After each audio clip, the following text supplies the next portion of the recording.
జాతీయ స్థాయిలో పార్లమెంట్ ఎన్నికలు ఒక నెల రోజుల ముందుగానే జరిగే అవకాశం ఉందని ఊహాగానాలు ఉన్నాయి. దీనికి కారణం ఏంటంటే ఉత్తర భారతంలో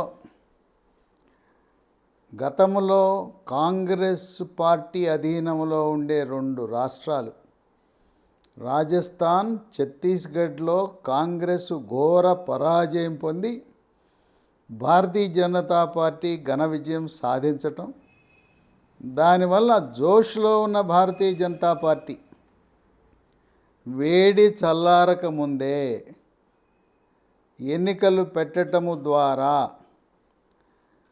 గతము కంటే ఎక్కువ సీట్లు 303 సీట్లు 2019లో గెలుచుకుంటే ఈసారి ఒంటరిగా బీజేపీ 350 సీట్లు గెలవాలని, మిత్రపక్షాలతో కలిపి 400 సీట్లు దాటాలనే వ్యూహంతో ముందుకు సాగుతోంది. దానికి తోడు మరొక కలిసి వచ్చిన అంశం, జనవరి 22న అయోధ్యలో భారతదేశ పౌరులు ఎంతో కాలంగా ఎదురు చూస్తున్న అయోధ్యలో శ్రీరాముని ప్రాణ ప్రతిష్ఠ ప్రధానమంత్రి మోదీ చేతుల మీదుగా జరగబోతూ ఉంది. ఇదొక చారిత్రాత్మకమైన ఘట్టం. మనకు రామరాజ్యము కావాలి అని కోరుకుంటారు అందరూ. ప్రధానమంత్రి మోదీ రాముని ప్రతినిధిగా రామరాజ్యాన్ని స్థాపించి ప్రపంచ దేశాలను వణికిస్తూ అగ్రరాజ్యంగా, అఖండ భారత్గా, ఏక్ భారత్గా, శ్రేష్ఠ భారత్గా అవతరించబోతా ఉన్నది భారత్. అయోధ్యకు 22 జనవరి తరువాత ప్రతిరోజు దేశంలో పలు ప్రాంతాల నుంచి, అన్ని రాష్ట్రాల నుంచి 1000 రైళ్ళు ప్రతిరోజు అయోధ్యకు చేరుకుంటాయి. ఆ విధంగా జై శ్రీరామ్ అనే నినాదంతో భారతదేశమంతా కూడా మార్మోగే విధంగా దక్షిణ భారతదేశంలో కూడా బలం పెంచుకోవాలనే సంకల్పంతో భారతీయ జనతా పార్టీ అడుగులు వేస్తూ ఉంది. ఫిబ్రవరి 20 నాటికే ఎన్నికల షెడ్యూల్ విడుదలయ్యే అవకాశం ఉన్నది. తెలుగు రాష్ట్రాలలో మార్చి 10-15 మధ్యలో ఎన్నికలు జరిగిన ఆశ్చర్యం లేదని ఊహాగానాలు ఉన్నాయి. 28 డిసెంబర్ కేంద్ర హోంశాఖ మంత్రి అమిత్ షా హైదరాబాద్కు వస్తున్నారు. ఈసారి కేవలం బీజేపీ ముఖ్య నాయకులతోనూ, రాష్ట్ర కార్యవర్గ సభ్యులతోనూ, జిల్లా అధ్యక్షులతో సమావేశం అవటమే కాకుండా మండల అధ్యక్షుడి పైన ఉన్న అందరితో కూడా సమావేశమై పార్లమెంట్ ఎన్నికలకు వ్యూహాన్ని దశ నిర్దేశించబోతున్నారు అమిత్ షా. ఇదే సందర్భంగా 8 మంది సభ్యులు కలిగిన తెలంగాణ శాసనసభలో శాసనసభాపక్ష నాయకుడిగా ఎవరు ఉండాలనే నిర్ణయం కూడా అమిత్ షా తీసుకునే అవకాశం ఉంది. దీనికి నిర్మల్ నుంచి గెలిచిన మహేశ్వర్ రెడ్డి మొదటి వరుసలో ఉన్నాడు. రాజాసింగ్ గోషామహల్ నుంచి గెలిచి ఆయన కూడా రేసులో ఉన్నాడు. వీళ్ళిద్దరిలో ఒకరు సభాపక్ష నాయకుడిగా, రెండవ వారు ఉపనాయకుడిగా ఉండే అవకాశాలు ఉన్నాయి. భారతీయ జనతా పార్టీ కేంద్ర నాయకత్వం వాళ్ళ వ్యూహం తెలంగాణ రాష్ట్రం 12 సీట్లపై పాగా వేయాలనుకుంటా ఉంది. సిట్టింగ్ సీట్లు 4, వాళ్ళ అదే అభ్యర్థులకి ప్రస్తుతం ఉన్న సిట్టింగ్ ఎంపీలకే సీట్లు ఇస్తారు. కరీంనగర్, నిజామాబాద్, ఆదిలాబాద్, సికింద్రాబాద్కి అదనంగా మరొక 8 నియోజకవర్గాలను గుర్తించి వాటిపై కేంద్రీకరించి ఫోకస్ పెడతా ఉంది భారతీయ జనతా పార్టీ. మెదక్ జిల్లాలో మెదక్కు, జహీరాబాదు, ఉమ్మడి రంగారెడ్డిలో చేవెళ్ళ, మల్కాజ్గిరి. అట్లాగే మహబూబ్ నగర్ జిల్లాలో మహబూబ్ నగరు, నాగర్ కర్నూలు, ఈ 6తో పాటు మరొక 2 భువనగిరి, వరంగల్. వరంగల్ 1984లో భారతీయ జనతా పార్టీ లోక్సభలో 2 సీట్లు ఉన్నప్పుడు వరంగల్ సీట్ నుంచి భారతీయ జనతా పార్టీ తరపున జంగారెడ్డి పివి నరసింహారావును ఓడించి లోక్సభలోకి వెళ్ళటం జరిగింది. జంగారెడ్డి ఒకరైతే మరొక 2వ లోక్సభ సభ్యుడు గుజరాత్ నుంచి పటేల్. ఇద్దరి సభ్యులతో, లోక్సభ సభ్యులతో ప్రారంభమైన ప్రయాణం 84 నుంచి నేటి వరకు అంచెలంచెలుగా ఎదిగి రాబోయే 2024 ఎన్నికల్లో 350 సీట్లకు ఎదగాలనే ఆలోచనతో ఉంది. అందువల్ల ఈ 12 సీట్లపై దృష్టి సారించి ఫోకస్ పెట్టి అభ్యర్థులను త్వరితగతిన ఖరారు చేసి ప్రచార కార్యక్రమాన్ని ప్రారంభించాలనే వ్యూహంతో భారతీయ జనతా పార్టీ అడుగులు వేస్తూ ఉంది. తెలంగాణ రాష్ట్ర ప్రజల యొక్క వాళ్ళ యొక్క మూడు, వాళ్ళ యొక్క నాడి, వాళ్ళ యొక్క పల్సు చూస్తుంటే సరే రాష్ట్రంలో ఏ పార్టీ ఉన్నా పర్వాలేదు, కేంద్ర ప్రభుత్వము దేశాన్ని పరిపాలించడానికి మోడీనే కావాలి అని అందరూ కోరుకుంటున్నారు.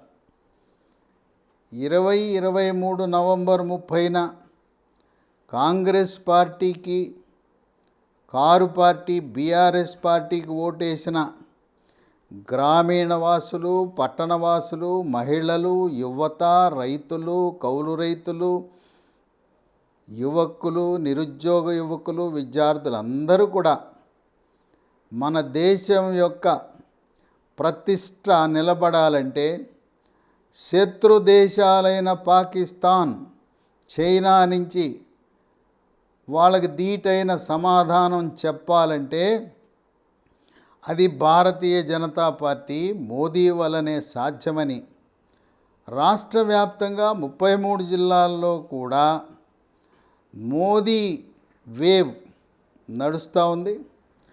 నిరక్షరాస్యులు సైతం ఢిల్లీలో మోదీ ఉండాలి, ఆయన ఉంటేనే మన దేశం, ధర్మం, మన రాష్ట్ర దేశ ప్రగతి ఉంటుందని ఆలోచన విధానంలో ఉన్నారు.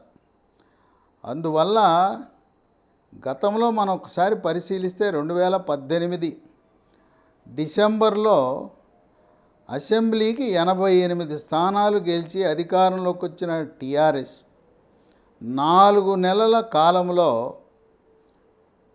17 సీట్లకు గాను 8 సీట్లు కోల్పోయి కేవలం 9 సీట్లకే పరిమితమైంది. అంటే టీఆర్ఎస్, బీఆర్ఎస్ పార్టీని కేవలం రాష్ట్రానికే పరిమితం చేయాలి, వీళ్ళకి వచ్చే 4 సీట్లు, 5 సీట్లు, 10 సీట్ల వల్ల ఉద్ధరించేది ఏమీ లేదు. ప్రాంతీయ పార్టీలు కేవలం రాష్ట్రాలకు మాత్రమే పరిమితం అవ్వాలి. జాతీయ పార్టీ అయిన భారతీయ జనతా పార్టీయే మన దేశాన్ని నడిపించగలిగిన సామర్థ్యం ఉందని చెప్పి అందరూ భావిస్తున్న తరుణంలో 12 సీట్లు భారతీయ జనతా పార్టీ లక్ష్యంగా పెట్టుకుంటే కాంగ్రెస్ పార్టీ వాళ్ళొక 3 సీట్లు గెలిచే అవకాశాలు ఉన్నాయి. ఖమ్మం, నల్గొండ, మహబూబాబాద్. ఈ 3 దాటి కాంగ్రెస్కి వచ్చే అవకాశాలు ఏం కనపడటంలా. సమర్థులైన బలమైన నాయకులు కాంగ్రెస్ పార్టీలో అందరూ కూడా శాసనసభకు పోటీ చేసి ఎమ్మెల్యేలుగా ఉన్నారు. లోక్సభకు పోటీ చేయటానికి ఈ రోజున రేవంత్ రెడ్డి, ఉత్తమ్ కుమార్ రెడ్డి, కోమటిరెడ్డి వెంకట్రెడ్డి, కోమటిరెడ్డి రాజగోపాల్ రెడ్డి లాంటి సీనియర్ నాయకులందరూ కూడా శాసనసభకు వెళ్ళటం వల్ల ఒక రకంగా లోక్సభకు కాంగ్రెస్ పార్టీ తరపున పోటీ చేయటానికి ప్రముఖ నాయకుల కొరత ఉన్నమాట వాస్తవం. కనుక వాళ్ళు 3 సీట్లు దాటి గెలిచే అవకాశం కనపడటంలా. ఇక బీఆర్ఎస్ పార్టీ ఇప్పటికే అనేక మంది పార్టీలు మారి గ్రామాలలో మండలాల్లో బీఆర్ఎస్ పార్టీని వీడి కాంగ్రెస్లో చేరుతున్నారు. బీఆర్ఎస్ పార్టీ తరపున మెదక్లో కేసీఆర్ పోటీ చేస్తే కేసీఆర్ ఒక్కడే బీఆర్ఎస్ పార్టీ తరపున గెలిచే అవకాశాలు కనపడుతున్నాయి. హైదరాబాదుని ఎంఐఎం పార్టీ గెలుచుకుంటుంది, అసదుద్దీన్ ఓవైసీ గెలుస్తాడు. ఈ విధంగా సింహభాగము 12 సీట్లు బీజేపీ కైవసం చేసుకోవాలనే ఆలోచనతో అస్త్రశస్త్రాలు సంధించి హితబోధ చేసి వ్యూహరచన చేయటానికి అమిత్ షా ఈయన అపర చాణక్యుడు లాంటి వాళ్ళు, అభినవ సర్దార్ వల్లభాయ్ పటేల్ లాంటి వాళ్ళు. ఆయన వ్యూహరచన చేశాడంటే రాజకీయ పార్టీలు, ప్రతిపక్ష పార్టీలు, విపక్షాలు గింగిరాలు తిరగాల్సిందే. ఇప్పుడు భారతీయ జనతా పార్టీ తరపున పోటీ చేయటానికి అభ్యర్థుల్ని రంగం సిద్ధం చేసుకుంది. కొన్ని పేర్లు లీక్ అయినాయి. ఏ నియోజకవర్గాలలో ఎవరెవరు పోటీ చేస్తున్నారనేది మనం పరిశీలిస్తే సిట్టింగులు 4కి 4 సిట్టింగు స్థానాలు ఇవ్వటం జరుగుతుంది. మొదటిది ఆదిలాబాద్, సోయం బాపురావు. 2 నిజామాబాద్, ధర్మపురి అరవింద్. 3 కరీంనగర్, బండి సంజయ్. 4 పెద్దపల్లి, ఎస్ కుమార్.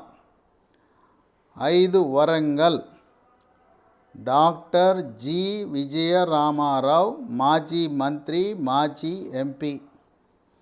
6 మహబూబాబాద్, హుస్సేన్ నాయక్ కానీ, మాజీ ప్రధాన కార్యదర్శిగా పదవీ విరమణ చేసిన సీనియర్ ఐఏఎస్ అధికారి రామచంద్రు నాయక్, లేదా దిలీప్ నాయక్, లేదా రవీంద్ర నాయక్.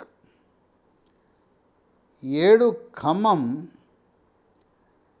ఇక్కడ గరికిపాటి మోహన్ రావు మాజీ రాజ్యసభ సభ్యుడిని ఒప్పించి ఖమ్మంలో పోటీకి పెట్టాలనే ఆలోచన ఉంది. ఆయన కాకపోతే గల్లా సత్యనారాయణ. 8 నల్గొండ. ఇక్కడ గూడూరు నారాయణ రెడ్డి. గూడూరు నారాయణ రెడ్డితో పాటు జితేంద్రను కూడా పరిశీలిస్తున్నారు. 9 భువనగిరి. గతంలో బీఆర్ఎస్ పార్టీ తరపున లోక్సభలో గెలిచి పనిచేసిన డాక్టర్ బూరా నర్సయ్య గౌడ్. 10 మల్కాజ్గిరి, ఈటెల రాజేందర్. 11 సికింద్రాబాద్, ప్రస్తుత కేంద్ర మంత్రి కిషన్ రెడ్డి. 12 హైదరాబాద్, డాక్టర్ భగవంతరావు, సీనియర్ ఆయుర్వేద వైద్య నిపుణుడు, భాగ్యనగర్ గణేష్ ఉత్సవ సమితి ప్రధాన కార్యదర్శి. 13 చేవెళ్ళ, కొండా విశ్వేశ్వర్ రెడ్డి. 14 మహబూబ్ నగర్. ఇక్కడ 2 పరిశీలనలో ఉన్నారు. జాతీయ ఉపాధ్యక్షురాలు డికే అరుణ, ఆమె 2019లో పోటీ చేసి ఉన్నది. 2014లో జితేందర్ రెడ్డి కూడా మహబూబ్ నగర్ నుంచి పోటీ చేసి గెలిచాడు. ఈ వీరిద్దరి మధ్యలో ఉంది. మహిళా అభ్యర్థి కనుక డికే అరుణకు కొంచెం అవకాశం ఉంటుందనే ఆలోచన ఉంది. 15 నాగర్ కర్నూలు. ఇక్కడ మాజీ జాతీయ అధ్యక్షుడు దివంగత నేత బంగారు లక్ష్మణ్ కుమార్తె బంగారు శృతి, ఆమె రాష్ట్ర ప్రధాన కార్యదర్శిగా ఉన్న ఆమెతో పాటు మరొక అభ్యర్థి కూడా తెర మీదకు వచ్చాడు. పి రాములు ప్రస్తుత సిట్టింగ్ బీఆర్ఎస్ లోక్సభ సభ్యుడు. ఆయన పార్టీ మారి భారతీయ జనతా పార్టీలోకి వస్తే పి రాములని అభ్యర్థిగా ఖరారు చేసే అవకాశం ఉంది. రాములు కాకపోతే రాములు కుమారుడు కూడా పోటీ చేయాలనే ఆలోచనలో ఉన్నాడు. 16 మెదక్ రఘునందన్ రావు మాజీ ఎమ్మెల్యే. 17 జహీరాబాద్. ఇక్కడ బీబీ పాటిల్ 2014లో గెలిచాడు, 19లో గెలిచాడు. కారు పార్టీ బీఆర్ఎస్ పార్టీ తరపున. ఆయన గతంలోనే పార్టీ మారతాడు, బీజేపీలో చేరతాడనే ఊహాగానాలు ఉన్నాయి. 2019లో కూడా కేవలం స్వల్ప మెజారిటీ 10,000 మెజారిటీతో గెలిచాడు. బీబీ పాటిల్ ఆయన హిందీ భాష, మహారాష్ట్రతో కర్ణాటకతో ఆయనకున్న సంబంధాలు, ఆయన పార్టీ మారి భారతీయ జనతా పార్టీలోకి వస్తే జహీరాబాద్లో బీబీ పాటిల్కి బీజేపీ టికెట్ ఇస్తుంది. ఒకవేళ ఆయన రాకపోతే టైగర్ నరేంద్ర, ఆలే నరేంద్ర, దివంగత నేత, భారతీయ జనతా పార్టీకి తెలుగు రాష్ట్రాలలో పునాది లాంటివాడు. టైగర్ నరేంద్ర కుమారుడు ఆలే భాస్కర్. ఆయన ప్రస్తుతం తెలంగాణ రాష్ట్ర బీజేపీ ఓబీసీ మోర్చా అధ్యక్షుడిగా ఉన్నాడు. ఈసారి 10 సీట్లు గ్యారంటీగా భారతీయ జనతా పార్టీ విజయం సాధించే దిశగా అడుగులు పడుతున్నాయి. 10వ 12వ గెలిస్తే ఇద్దరికి మంత్రివర్గంలో స్థానం లభించే అవకాశం కనపడతా ఉంది. బీసీల్లో ఎందుకంటే ఇప్పటికే తెలంగాణ రాష్ట్రంలో అధికారంలోకి వస్తే బీజేపీ మొట్టమొదటి ముఖ్యమంత్రి బీసీ అభ్యర్థి ప్రకటించిన తరుణంలో బీసీలలో 3 పేర్లు పరిగణలోకి ఉన్నాయి. మొదటిది ఈటెల రాజేందర్, రెండవది డాక్టర్ కె లక్ష్మణ్, 3 డాక్టర్ బూర నర్సయ్య గౌడ్. ఇక్కడ మనం ఒకటి గమనించవలసిన అవసరం ఉంది. మంత్రివర్గంలో స్థానం ఇచ్చే సమయంలో ప్రధానమంత్రి మోదీ, అమిత్ షా, జేపీ నడ్డా వాళ్ళు బయోడేటా చూస్తారు. ఎవరైతే విద్యాధికులు ఉన్నారో, ఇప్పుడు డాక్టర్ లక్ష్మణ్కి ఇంత ప్రోత్సాహం ఇవ్వడానికి గల కారణం రాజ్యసభ ఇచ్చారు, పార్లమెంటరీ బోర్డు మెంబర్ చేశారు, కేంద్ర ఎన్నికల కమిటీ సభ్యుడిని చేశారు, జాతీయ ఓబీసీ మోర్చా జాతీయ అధ్యక్షుడిని చేశారు. దీనంతటికి కారణం ఏంటంటే ఆయన ఉస్మానియా యూనివర్సిటీలో పిహెచ్డి చేయటమే మోదీ గారిని ఆకర్షించింది. అట్లాగే ఈటెల రాజేందర్ టీఆర్ఎస్ పార్టీలో నంబర్ 2, ప్రభుత్వ నిర్వహణలో నంబర్ 2 ఉండి రాష్ట్రంలో అన్ని గ్రామాలు పట్టణాలతో పరిచయం ఉన్న వ్యక్తి ఈటెల రాజేందర్. ఇక 3 డాక్టర్ బూర నరసయ్య గౌడ్. ఈయన doctor, MBBS, MS, super specialist. మరి ఈయన విద్యాధికుడు, జాతీయ స్థాయిలో ఒక ప్రముఖ శస్త్రచికిత్సా నిపుణుడుగా, జీర్ణకోశ వ్యాధుల శస్త్రచికిత్సా నిపుణుడుగా జాతీయ స్థాయి కాకుండా అంతర్జాతీయ స్థాయిలో పేరు ప్రతిష్టలు కలిగిన డాక్టర్ బూర నరసయ్య గౌడ్ అంటే ఆయన బయోడేటా చూస్తే 10 పేజీలు ఉంటుంది. ఆయన వైద్య వృత్తిలో సాధించిన ప్రగతి ప్రధానమంత్రిని, అమిత్ షాని మంత్రముగ్ధుని చేసే అవకాశం ఉంది. బీసీలో ఈ 3లో ఒకరికి అవకాశం ఉంటుంది మంత్రి పదవిలో. రెడ్డి సామాజిక వర్గంలో కిషన్ రెడ్డి ఉన్నాడు. కానీ కొండా విశ్వేశ్వరరెడ్డి కూడా కలిసి వచ్చే అంశం ఇంకోటి ఉంది.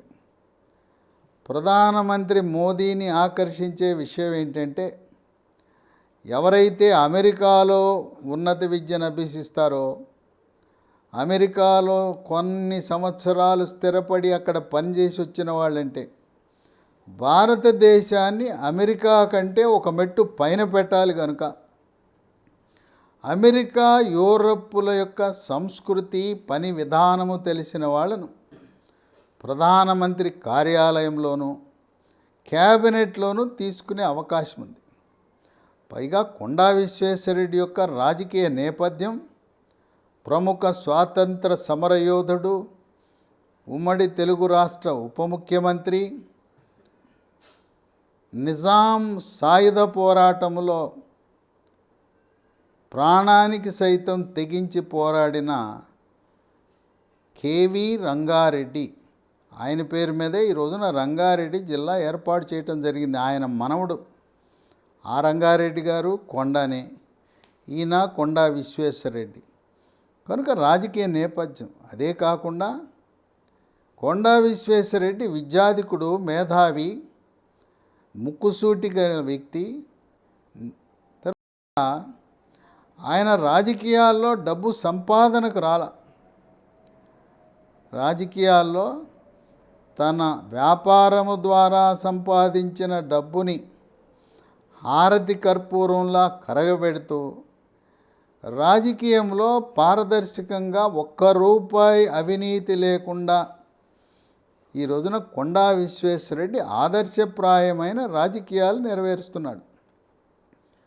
కొండా విశ్వేశ్వరరెడ్డిని ఏ రాజకీయ పార్టీ కూడా విమర్శించే పరిస్థితిలో లేదు. ఆయన భార్య, ఆయన మామగారు డాక్టర్ ప్రతాప్ సి రెడ్డి. ఆయన భారతదేశంలో ఈనాటి కార్పొరేట్ ఆధునిక వైద్యానికి నాంది. భారతదేశంలో 150 హాస్పిటల్ స్థాపించి ప్రపంచవ్యాప్తంగా అపోలో గ్రూప్ని, భారతదేశ జెండాని పతాక స్థాయిలో ఎగరవేస్తూ ఈ రోజున అపోలో హాస్పిటల్ అంటే తెలవని వారు ఎవరూ లేరు. కనుక అపోలో ఆసుపత్రి యాజమాన్యం చైర్మన్, వ్యవస్థాపక చైర్మన్ యొక్క అల్లుడుగా ఆయన యొక్క వ్యక్తిగత యొక్క చరిత్ర వల్ల కొండా విశ్వేశ్వరరెడ్డి బయోడేటా చూస్తే మళ్ళీ మోడీ గారు ఇంకోటి చూస్తాడు, గతంలో ఒకసారి పనిచేసి ఉండాలి. కొత్తగా లోక్సభలో ప్రవేశించే వాళ్ళకి అవకాశం ఇవ్వరు. ఒక 5 సంవత్సరాల పాటు లోక్సభలో పనిచేసి ఉండాలి. కొండా విశ్వేశ్వరరెడ్డి 5 ఏళ్ళు పనిచేశాడు గతంలో. అందువల్ల కొండా విశ్వేశ్వరరెడ్డి ఆయన బయోడేటా చూడగానే ప్రధానమంత్రి ఆకర్షితుడవుతాడు. ఆయన్ని కూడా క్యాబినెట్లో తీసుకునే అవకాశం అయితే ఉంది. ఇక 3 డీకే అరుణ. భారతీయ జనతా పార్టీ అంటేనే మహిళలకు ప్రాధాన్యత ఇచ్చే పార్టీ. ఎంతో కాలంగా పెండింగ్లో ఉన్న మహిళా రిజర్వేషన్ బిల్లుకు విముక్తి కల్పించి 2029 నుంచి 3వ వంతు చట్టసభల్లో మహిళలకు రిజర్వేషన్ అవకాశం కల్పించిన పార్టీ భారతీయ జనతా పార్టీ. అందువల్ల మహిళలకు ప్రాధాన్యత ఇవ్వాలని డీకే అరుణ మహబూబ్నగర్లో గెలిస్తే ఆమెకి క్యాబినెట్లో స్థానం కూడా లభించే అవకాశం ఉంది. ఇక ఎస్సీ ఎస్టీలకు వస్తే ఎస్టీల్లో మహబూబాబాద్ నుంచి రామచంద్ర నాయక్, ఆయన ప్రధాన కార్యదర్శిగా, చీఫ్ సెక్రటరీగా, సీనియర్ ఐఏఎస్ అధికారిగా పదవీ విరమణ చేసి విశేష అనుభవం గడించి అలాంటి వాళ్లను మోదీ చాలా ఇష్టపడతాడు. ఎందుకంటే 35 సంవత్సరాలు గ్రామీణ ప్రాంతాలలో, పట్టణ ప్రాంతాలలో వివిధ శాఖల్లో వాళ్ళు గడించిన అనుభవాన్ని ఒక శాఖ కేటాయించడం ద్వారా వాళ్ళు పరిపాలనా దక్షులుగా ఉంటారని చెప్పి ఎక్కడ senior IAS, IPS, IRS, civil service అధికారులు, ఐఎఫ్ఎస్ అధికారులు వాళ్ళు ప్రత్యక్ష ఎన్నికల్లో గెలవలేకపోయినా రాజ్యసభకు వారిని తీసుకొచ్చి మంత్రిగా బాధ్యతలు అప్పజెప్పే మనస్తత్వం మోదీ. కనుక మహబూబాబాద్లో గెలిస్తే రామచంద్ర నాయక్ కేంద్ర మంత్రి అయినా ఆశ్చర్యం లేదు. అలాగే విశేష రాజకీయ అనుభవం 1982 నుంచి ఈనాటి వరకు దాదాపు 45 సంవత్సరాల పూర్తి సమయం రాజకీయంలో ఉన్న డాక్టర్ విజయరామారావు. ఆయన వివిధ హోదాల్లో ఎమ్మెల్యేగా, మంత్రిగా, లోక్సభ సభ్యుడిగా, ఉద్యమకారుడుగా 2001 సంవత్సరంలో కేసీఆర్ పార్టీ పెట్టిన మొదటి రోజు నుంచి 2014 వరకు 14 సంవత్సరాలు కేసీఆర్తో కలిసి అడుగులు వేసిన ఉద్యమ నాయకుడు డాక్టర్ విజయరామారావు. ఆయన వైద్యుడు, మామూలు ఎంబీబీఎస్ కాదు. ఆయన ఉన్నత విద్య ఎండీతో పాటు అనేక పలు కోర్సులు కూడా చేయటం జరిగింది. ఆయనకున్న రాజకీయ అనుభవం వైద్యములో ఉన్నత శిఖరాలకు ఎదిగిన డాక్టర్ విజయరామారావు. ఎస్సీల్లో ఆయన వరంగల్ నుంచి గెలిస్తే ఆయనకు కూడా మోదీ గారితో కలిసి పనిచేసే క్యాబినెట్లోకి వెళ్ళే అవకాశం లభిస్తుంది. ఇవన్నీ ఊహాగానాలే. నేను చెప్పబోయేది ఏంటంటే, ఇద్దరు మంత్రులకు అవకాశం కలుగుతుంది. మరి ఇద్దరు మంత్రులు కలిసినప్పుడు బీసీ, ఎస్సీ, ఎస్టీ, రెడ్డి సామాజిక వర్గం, అగ్రవర్ణాలు అందరూ ఉండాలి కదా. ఒకరికి అగ్రవర్ణాల వారికి ఇచ్చినా ఒక బీసీ, ఎస్సీ, ఎస్టీల్లో ఒకటి తప్పనిసరిగా ఇస్తారు. బీసీకి అత్యంత ప్రాధాన్యత ఇస్తారు తెలంగాణ రాష్ట్రంకి వచ్చేసరికి. ఎందుకంటే తెలంగాణ రాష్ట్రంలో 60% బీసీలే ఉన్నారు. ఈ విధంగా 17 మంది అభ్యర్థులను ప్రాథమికంగా ఎంపిక చేసి ఎంత త్వరగా వీలైతే వాళ్లను ఈ లోక్సభ అభ్యర్థులను రంగంలో దింపి ప్రచార పర్వాన్ని ప్రారంభించి 12 సీట్ల లక్ష్యంగా